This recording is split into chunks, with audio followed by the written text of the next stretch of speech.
Dear students and viewers, welcome back to my channel. I am Uttam Sarkar and you are with the English P. আজকের ক্লাসে আমরা শিখব similes বা comparisons. ইংরেজির কিছু simile বা কম্পারিশনস বাংলায় যেগুলিকে বলা হয় উপমা, অর্থাৎ কোনো একটি প্রাণী বা বস্তুর একটি বিশেষ গুণের সাথে অন্য একটি প্রাণীর বা বস্তুর বিশেষ গুণের তুলনা। চলো আমরা আগে সেন্টেন্সগুলি দেখে নিই। সে কয়লার মতো কালো, তিনি সিংহের মতো সাহসী, প্রশ্নটি জলের মতো সোজা, সে মৌমাছির মতো ব্যস্ত, এটি বরফের মতো ঠান্ডা। দেখো প্রত্যেকটি সেন্টেন্সে মতো শব্দটি রয়েছে। মতো কালো, মতো সাহসী, মতো সোজা, মতো ব্যস্ত, মতো ঠান্ডা। অর্থাৎ যদি বাক্যে এরকম মতো দিয়ে থাকে তাহলে আমরা তার ইংরেজি কীভাবে করব, চলো আজকে আমরা শিখে নিই। চলো আমরা সেন্টেন্সের প্যাটার্নটাকে দেখে নিই কেমন হবে। Subject plus verb plus as adjective plus as object. অর্থাৎ প্রথমে সাবজেক্ট হবে, তারপর ভার্ব হবে, তারপর অ্যাজ, তারপর হচ্ছে অ্যাডজেক্টিভ, যে গুণ এর কথা বলা হয়েছে, যে বিশেষ কোয়ালিটির কথা বলা হয়েছে সেটি হবে, তারপর অ্যাজ দিয়ে অবজেক্ট অর্থাৎ যে বস্তু বা প্রাণীর কথা বলা হয়েছে সেটা বসবে এখানে।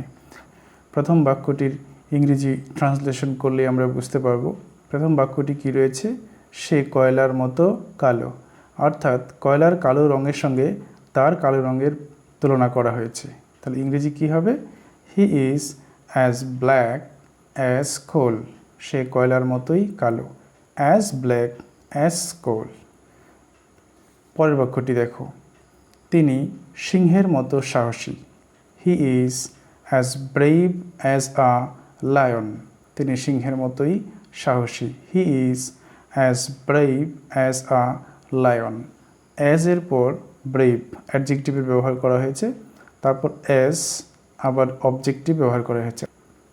অর্থাৎ যে ব্যক্তি বা বস্তুর গুণের কথা বলা হবে সেই ব্যক্তি বা বস্তুটির নাম এখানে লিখতে হবে। যেমন এখানে লায়নের কথা বলা হয়েছে। আরেকটা জিনিস মনে রাখবে, যদি এখানে সিঙ্গুলার কাউন্টেবল নাউন হয় তাহলে এ বসাতে হবে। যেমন এখানে লায়ন সিঙ্গুলার কাউন্টেবল নাউন, তাহলে এ বসলো। আর যদি আনকাউন্টেবল নাউন হয় তখন আর এ বসানোর প্রয়োজন নেই। যেমন আগের বাক্যটিতে কোল কয়লা একটা আনকাউন্টেবল নাউন, সেখানে এ বসেনি। পরের বাক্য, প্রশ্নটি জলের মতো সোজা। The question is as easy as ABC. ABC মানে হচ্ছে একটা জিনিসের বেসিক বিষয়। এখানে অ্যাজ ইজি অ্যাজ ওয়াটার তো বলা যাবে না, এখানে কি বলতে হবে? এবিসি। এবিসি অর্থাৎ সাধারণ বিষয়, সাধারণ, খুবই সাধারণ। The question is as easy as ABC. পরের বাক্যটি দেখো, সে মৌমাছির মতো ব্যস্ত। She is as busy as a bee. সে মৌমাছির মতোই ব্যস্ত।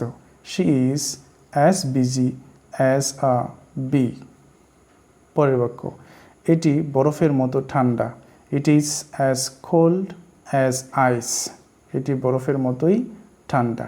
তাহলে লক্ষ্য করো, আমরা অ্যাজ তারপরে অ্যাডজেক্টিভ অর্থাৎ বস্তুর যে গুণ বা দোষ বা রূপ সেটার কথা বলেছি, তারপর হচ্ছে সেই বস্তুটি অ্যাজ দিয়ে আবার সেই বস্তুটির নাম লিখেছি।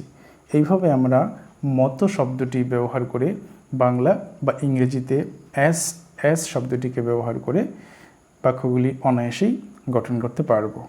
Thank you for watching the video. আজ এই পর্যন্তই। সবাই ভালো থাকবে, সুস্থ থাকবে।